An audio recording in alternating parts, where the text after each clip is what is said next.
ବାଲେଶ୍ୱର ଜିଲ୍ଲାପାଳଙ୍କ ସମ୍ମିଳନୀ କକ୍ଷରେ ଜିଲ୍ଲାସ୍ତରୀୟ ବରିଷ୍ଠ ନାଗରିକମାନଙ୍କର କର୍ମଶାଳା ଅନୁଷ୍ଠିତ ହୋଇଯାଇଛି।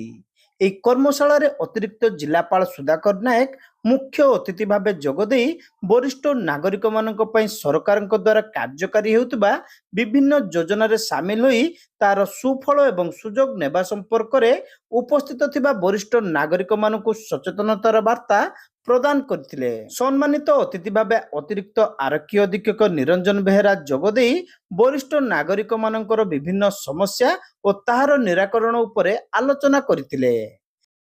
ଯେ ଆପଣ ଗୋଟେ ଲଟରୀ ଜିତିଛନ୍ତି, ଆପଣ 5 ଲକ୍ଷ ଟଙ୍କା ଏଠି ଆପଣ ଲଟରୀ ପାଇଛନ୍ତି କିମ୍ବା 50 ଲକ୍ଷ ଉଠିଛି, ଆପଣ ଗୋଟେ ଲିଙ୍କ ଆମେ ପଠାଉଛୁ, ସେ ଲିଙ୍କରେ କ୍ଲିକ୍ କରନ୍ତୁ।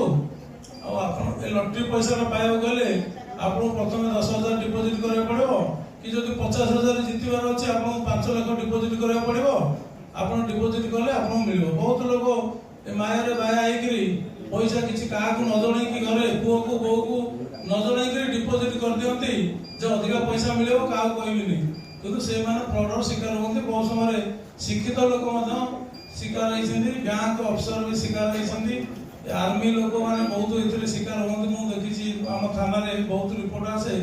ଆର୍ମି ଲୋକମାନେ ଏମିତି ରିଟାୟାରମେଣ୍ଟ ପଇସା ଯାହା ସବୁ ପାଇଥିବେ ସେ କୋଉଠି କୋଉଠି ଲଗେଇବା ପାଇଁ ବା ଲଟରୀ ଜିତିବା ପାଇଁ ଲଗେଇ ଦିଅନ୍ତି। ତାପରେ ଆସି ଥାନା ବାରଣ୍ଡାରେ ଦିନ ଦିନ ବସନ୍ତି କେମିତି ପଇସା ଫେରିପାରିବେ। ଥରେ ସାଇବର ଫ୍ରଡଷ୍ଟର ମାନଙ୍କ ଆକାଉଣ୍ଟକୁ ପଇସା ଚାଲିଗଲେ ସେଟା ଆଉ ସହଜରେ ମିଳେନି। ସେ ତାଙ୍କର ତା ଭିତରେ 10ଟା ଆକାଉଣ୍ଟକୁ ଟ୍ରାନ୍ସଫର ହେଇକି ପଳେଇ ଯାଇଥିବ ସେ ବେନାମୀ ଆକାଉଣ୍ଟ ସବୁ, ଯାହାଦ୍ୱାରା କି ଆମକୁ ଆଉ ରିକଭରିର ଚାନ୍ସ ବହୁତ କମ୍। ଏଟିଏମ ଟଙ୍କା ରହୁନି, ଆପଣ ବାରମ୍ବାର ଏଟିଏମ କାର୍ଡ ପୁରେଇଲେ ଟଙ୍କା ବାହାରୁନି, କେହି ନାହାନ୍ତି ପାଖରେ। ସେତିକିବେଳେ ସବୁ ଠକ ସବୁ ବାହାରେ ଥିବେ, ଜାଣିଲେ ଗୋଟେ ସିନିୟର ସିଟିଜେନ ବସିଲା ଆପଣଙ୍କୁ ସାହାଯ୍ୟ କରିବା ବାହାନାରେ ଆପଣଙ୍କୁ ଏଟିଏମ ମାଗିବେ। ଆଜ୍ଞା କ'ଣ ଟଙ୍କା ବାହାରୁନି, ଟଙ୍କା ଅଛି ଦିଅନ୍ତୁ ମୁଁ କରିଦେଉଛି। ଆପଣ ଏଠୁ ବିଶ୍ୱାସରେ ତାକୁ ଦେଇଦେଲେ, କାର୍ଡ ଦେଇଦେଲେ, ଏଠୁ ସେ ପିନ୍ ନମ୍ବର ମାଗିଦେବ, ଆପଣ ପିନ୍ ନମ୍ବରଟି ଡାକିଦେଲେ, ସିଏ ଭିତରେ ପୁରେଇକି କ'ଣ ଟିପ୍ କରିଦେବ, ସୁଇଚ୍ ମାରିଦେବ, କହିଲେ ଆଜ୍ଞା ଟଙ୍କା ନାହିଁ, ଆଜି ଏଟା ଗଲତି ଅଛି କି ଇନକନଭିନିଏନ୍ସ ଅଛି, ଆପଣ ଅନ୍ୟ ବ୍ରାଞ୍ଚକୁ ଯାଆନ୍ତୁ କହିକିରି ସେ ଆପଣଙ୍କ ଅରିଜିନାଲ ଏଟିଏମ ଟି ରଖିଦେଇକିରି ଯୋଉ ବ୍ୟାଙ୍କର ଏଟିଏମ ଆପଣ ଧରିଥିବେ ସେ ଏଟିଏମ ଟି ରଖିଦେଇକିରି ଆପଣଙ୍କୁ ସେମିତିଆ ଗୋଟେ ଏଟିଏମ କାର୍ଡ ଧରେଇଦେବ। ତ ଆପଣ ତ ମୁଣ୍ଡ ଖରାପ ହେଲେ ମୁଁ ପଇସା ଦେଇଥିଲି ଆକୁ ଦେଇଥାନ୍ତି, ମେଡିସିନ କିଣିଥାନ୍ତି, ଆପଣ ମାଇଣ୍ଡଟା ଡାଇଭର୍ଟ ହେଇଯିବ। ଆପଣ ସେ କାର୍ଡଟି ନେଇକିରି ପଳେଇ ଆସିବେ। ପରବର୍ତ୍ତୀ ସମୟରେ ସେ କାର୍ଡ ପୁରେଇଲା ବେଳକୁ ସେଟା ହଉନଥିବ ଏବଂ ଆପଣଙ୍କ ମୋବାଇଲକୁ ମେସେଜ ପଳେଇ ଆସିବ ଯେ ଆପଣଙ୍କ ଆକାଉଣ୍ଟରୁ ଏତିକି ଟଙ୍କା ୱିଥଡ୍ର ହେଇଗଲା।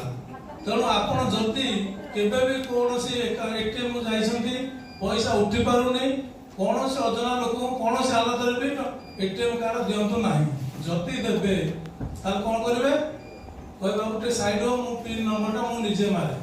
ଆପଣ ସେଇ ଲୋକକୁ ଆଭଏଡ୍ କରିକି ହାତ ଦେଖେଇକିରି ପିନ୍ ନମ୍ବରଟା ନିଜେ ମାରନ୍ତୁ। ପିନ୍ ନମ୍ବର କେବେ ବି କୌଣସି ହାଲତରେ କାହାକୁ ଦେବେ ନାହିଁ। ପିନ୍ ନମ୍ବର ଦେଇଦେଲେ ସେ ପିନ୍ ନମ୍ବରଟି ମନେ ରଖିଦେବ। ଆପଣ ଧର କହିଲେ 4566, ସେ ମନେ ରଖିଦେଲା 4566, ଆପଣ କାର୍ଡଟି ନେଇଗଲା ଚଞ୍ଚଳତା କରିକି ଆପଣଙ୍କୁ ଭୁଲ କାର୍ଡ ଦେଇଦେଲା। ତାପରେ 5 ମିନିଟ୍ 10 ମିନିଟ୍ ଭିତରେ ଆପଣ ଏଟିଏମ୍ ବାହାରିଲା ବେଳକୁ ସେ ଆଉ ଗୋଟେ ଏଟିଏମ୍ ଯାଇକି ଆପଣଙ୍କର କିଛି ନହେଲେ 40,000 ଫାଷ୍ଟ ଉଠେଇ ନେବ, ତାପର ଦିନ ଆଉ କିଛି ନେଇଯିବ, ଏମିତି କରିକି ଯିବ। ଜିଲ୍ଲା ସାମାଜିକ ସୁରକ୍ଷା ଅଧିକାରିଣୀ ପ୍ରତିଭା ବେହେରା ଅତିଥିମାନଙ୍କର ପରିଚୟ ପ୍ରଦାନ କରିବା ସହ କର୍ମଶାଳାର ଆଭିମୁଖ୍ୟ ସମ୍ପର୍କରେ ସୂଚନା ଦେଇଥିଲେ।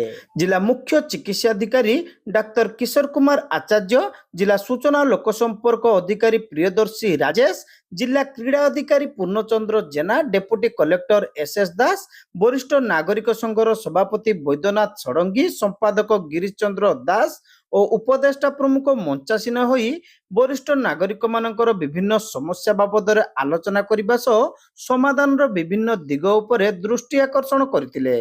ଜିଲ୍ଲାର ବିଭିନ୍ନ ବ୍ଲକରୁ ଶତାଧିକ ବରିଷ୍ଠ ନାଗରିକ ଏହି କର୍ମଶାଳାରେ ସାମିଲ ହୋଇଥିଲେ।